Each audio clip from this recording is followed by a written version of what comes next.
श्री स्वामी समर्थ. जय जय स्वामी समर्थ. स्वामींचं नाव घेऊन मी आजच्या ह्या नवीन व्हिडिओला सुरुवात करते.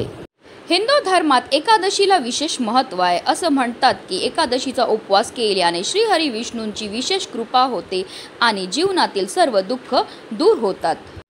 यंदा शनिवारी म्हणजेच 21 जून रोजी योगिनी एकादशीचं व्रत हे केलं जाणार आहे. या एकादशी व्रताच्या प्रभावामुळे व्यक्तीला जगातील सर्व सुख आणि वैभव प्राप्त होते, तसेच मृत्यूनंतर मोक्ष प्राप्त होतं. योगिनी एकादशीला अन्नदान करणं फार पुण्य मानलं जातं. या दिवशी गरजूंना तांदूळ, डाळ, गहू यासारख्या वस्तू दान कराव्या.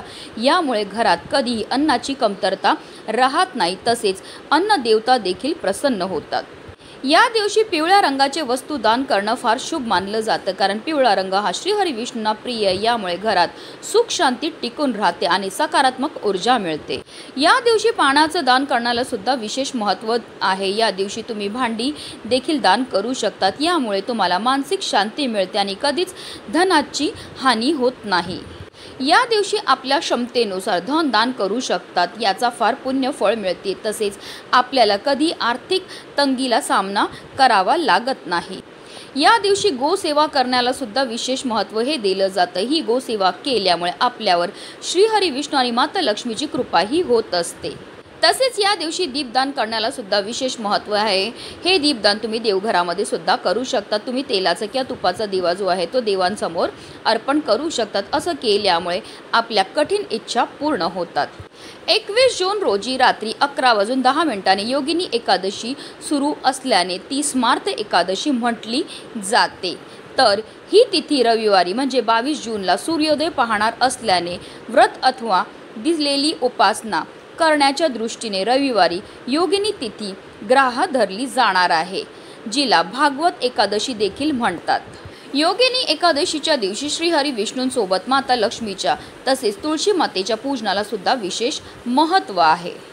धार्मिकदृष्ट्या हा दिवस अतिशय पवित्र असल्यामुळे या दिवशी काही प्रभावी उपायांनी सेवा देखील केल्या जातात.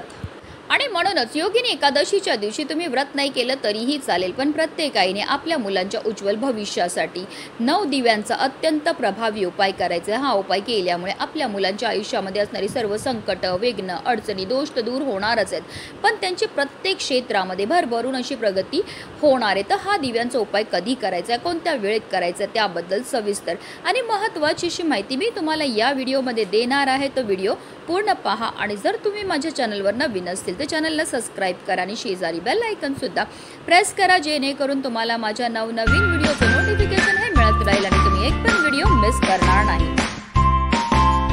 योगिनी एकादशीला मोक्षदायिनी एकादशी किंवा इच्छापूर्ती एकादशी असं सुद्धा म्हटलं जातं. योगिनी एकादशीच्या दिवशी केलेल्या प्रत्येक उपायाने, सेवेने आपल्याकडनं झालेल्या कळत नकळत पापांपासून आपल्याला मुक्तता तर मिळतेच मिळते, पण आपली कितीही कठीणातील कठीण इच्छा सुद्धा पूर्ण होते. योगिनी एकादशीच्या दिवशी आपल्याला ब्रह्ममुहूर्तावर उठायचं आणि अंथरुणामध्ये श्री हरिविष्णू आणि माता लक्ष्मीचं स्मरण करायचं. त्यानंतर आपल्याला स्नान करायचे आहे.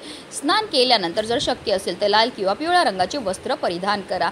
त्यानंतर सर्वप्रथम आपल्याला देवघरामध्ये दिवा हा प्रज्वलित करून घ्यायचा, कारण कोणतीही सेवा किंवा कोणताही उपाय जर आपण अग्नीच्या साक्षीने केला तर त्यामध्ये आपल्याला निश्चितच सफलताही प्राप्त होत असते. त्यानंतर आपल्याला विधीपूर्वक श्रीहरी विष्णू आणि माता लक्ष्मीची पूजाही करून घ्यायची. श्रीहरी विष्णूंना पिवळी फुलं, पिवळी फळं अतिशय प्रिय आहेत आणि त्यांना सर्वात जास्त प्रिय आहे ती म्हणजे तुळस. तुळशीचं पत्र अर्पण करताना आवर्जून आपल्याला आपल्या मनातली इच्छाही बोलायची. असं केल्यामुळे आपली कितीही कठीणातील कठीण इच्छाही साक्षात श्रीहरी विष्णू पूर्ण करतात. पूजा केल्यानंतर आवर्जून आपल्याला योगिनी एकादशीच्या व्रतकथेचं पठण किंवा श्रवण करायचं आहे. व्रतकथेचं पठण केल्यामुळे पापांचा नाश होतो आणि मोक्ष मिळतं. त्यानंतर आपल्याला श्री हरिविष्णू आणि माता लक्ष्मीची आरतीही करून घ्यायची आहे. तसेच आपल्याला तुळशी मातेची सुद्धा पूजाही करून घ्यायची आहे. आता हा उपाय आपल्याला कधी करायचा, तर हा उपाय आपल्याला योगिनी एकादशीच्या दिवशी संध्याकाळी करायचं. संध्याकाळी 6 वाजल्यापासून 9:30ची जी वेळ असते ती माता लक्ष्मीची आगमनाची वेळ असते आणि त्या वेळेमध्ये जर काही प्रभावी उपाय किंवा सेवा केल्या तर त्यामुळे माता लक्ष्मी आपल्यावर प्रसन्न होते आणि तिचं अखंड आगमन आपल्या घरामध्ये होत असतं. आता हा उपाय आपल्याला का करायचा, जर तुमची मुलं वारंवार हट्टीपणा करत असतील, चिडचिड करत असतील, या आजारी पडत असतील, त्यांना केलेला अभ्यास लक्षात राहत नसेल, की तुमची मुलं खूप मेहनत करतात, कष्ट करतात, पण तरीसुद्धा त्यांना कोणत्याही क्षेत्रामध्ये यश हे मिळत नसेल, तर आपल्या मुलांच्या उज्ज्वल भविष्याकरता प्रत्येक आईने हा उपाय जो आहे तो करायचा. हा उपाय केल्यामुळे आपल्या मुलांच्या कष्टाला नशिबाची साथ मिळेल, त्याचबरोबर त्यांना प्रत्येक क्षेत्रामध्ये भरभरून यश हे प्राप्त होणार आहे. हा उपाय सुरू करायच्या अगोदर सर्वप्रथम आपल्याला देवघरामध्ये दिवा हा प्रज्वलित करून घ्यायचा आहे. कारण कोणतेही उपाय किंवा कोणतीही सेवा जर आपण अग्नीच्या साक्षीने केले तर त्यामध्ये आपल्याला निश्चितच सफलताही प्राप्त होत असते. त्यानंतर आपल्याला विधिवत देवपूजाही करून घ्यायची आणि मग लगेचच आपल्याला हा उपाय जो आहे तो करायचा. हा उपाय करण्याकरता आपल्याला 9 दिवे हे तयार करायचे आहेत. पण हे जे दिवे आहेत ते आपल्याला कणकेपासूनच बनवायचे आहेत, कारण सर्व दिव्यांमध्ये सर्वश्रेष्ठ दिवे हे कणकेचे मानले जातात. तर आपल्याला काय करायचं, कणिक मळायचे, मळताना त्यामध्ये थोडीशी हळद घालायची आणि त्यापासून 9 दिवे हे तयार करायचे आहेत. या प्रत्येक दिव्यामध्ये आपल्याला 2 वातीची 1 वात करून लांब वात ही टाकायची. तसेच या दिव्यामध्ये आवर्जून आपल्याला तेलच घालायचं, तूप अजिबात घालायचं नाही आहे. आता एक प्लेट घ्यायची आणि त्या प्लेटमध्ये आपल्याला हे 9चे 9 दिवे जे आहेत ते ठेवून घ्यायचे आहेत. आता या प्रत्येक दिव्यामध्ये आपल्याला 7-7 तांदळाचे दाणे जे आहेत ते टाकायचे. जे दाणे आपण टाकणार ते व्यवस्थित पाहून घ्यायचे, ते अखंड असावे. आता प्रत्येक दिव्यामध्ये 7-7 तांदळाचे दाणे टाकून घेतल्यानंतर आपल्याला या प्रत्येक दिव्याला हळद कुंकू अर्पण करून घ्यायचं आहे.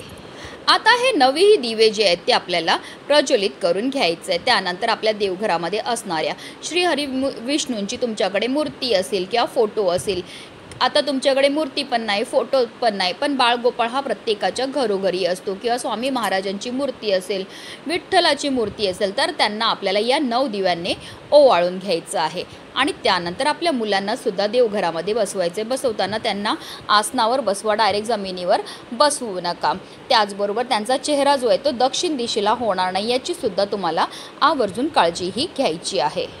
आता आपल्या मुलांच्या कपाळावर आपल्याला कुंकवाने गंध हे लावून घ्यायचं आणि त्यानंतर या 9 दिव्यांनी आपल्या मुलांचं सुद्धा आपल्याला औक्षण हे करून घ्यायचं, मुलांना ओवाळून घ्यायचं आहे. मुलांना ओवाळून झाल्यानंतर आपल्याला याच दिव्यांनी, या 9 दिव्यांनी जे आहे ते तुळशी मातेला सुद्धा ओवाळून घ्यायचं आहे. कारण तुळस म्हणजे साक्षात माता लक्ष्मीचं स्वरूप आहे आणि श्रीहरी विष्णूंना सर्वात प्रिय आहे ती म्हणजे तुळस. कारण एकादशीच्या दिवशी तुळशीच्या पूजनाला सुद्धा विशेष महत्त्व हे दिलं जातं. तुळशी मातेची आरती करून झाल्यानंतर आपल्याला हे 9च्या 9 दिवे जे आहेत ते तुळशी वृंदावनच्या भोवतीमध्ये गोलाकारमध्ये ठेवायचे. डायरेक्ट जमिनीवर दिवे ठेवू नका, थोडेसे तांदूळ ठेवा किंवा फुलांच्या पाकळ्या ठेवा आणि त्यावर आपल्याला हे दिवे जे आहेत ते ठेवून घ्यायचे आहेत. आता आपल्याला तुळशी मातेला हात जोडून मनोभावे प्रार्थना करायची. आपल्या मुलांच्या आयुष्यामध्ये असणारी जी संकट आहेत, वेदना आहेत, दोष आहेत, दारिद्र्य आहे, ते दूर करण्याकरता मनोभावे प्रार्थनाही करायची. तसेच आपल्या मुलांना सुद्धा तुळशी मातेला नमस्कार करायला लावायचा आहे. अशा रीतीने आपल्याला हा उपाय जो आहे तो योगिनी एकादशीच्या दिवशी करायचा. तर दुसऱ्या दिवशी काय करायचे, सकाळी स्नान केल्यानंतर तुळशी मातेच्या भोवती हे जे आपण दिवे ठेवल्यात, त्याचबरोबर ह्या दिव्याखाली जे आपण तांदूळ ठेवल्यात ते आपल्याला तिकडनं उचलायचे आणि एखाद्या झाडाखाली नेऊन ठेवायचे.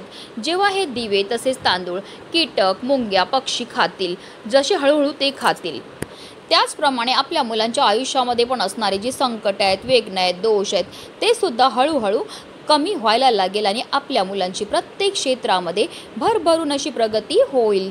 म्हणूनच प्रत्येक आईने आपल्या मुलांच्या उज्ज्वल भविष्यासाठी आवर्जून हा 9 दिव्यांचा अतिशय प्रभावी उपाय करायचा आहे. म्हणूनच व्हिडिओ जास्तीत जास्त लोकांपर्यंत शेअर करा, जेणेकरून प्रत्येकाच्या आयुष्याचं कल्याण हो, हीच मनामध्ये इच्छा. श्री स्वामी समर्थ. जय जय स्वामी समर्थ.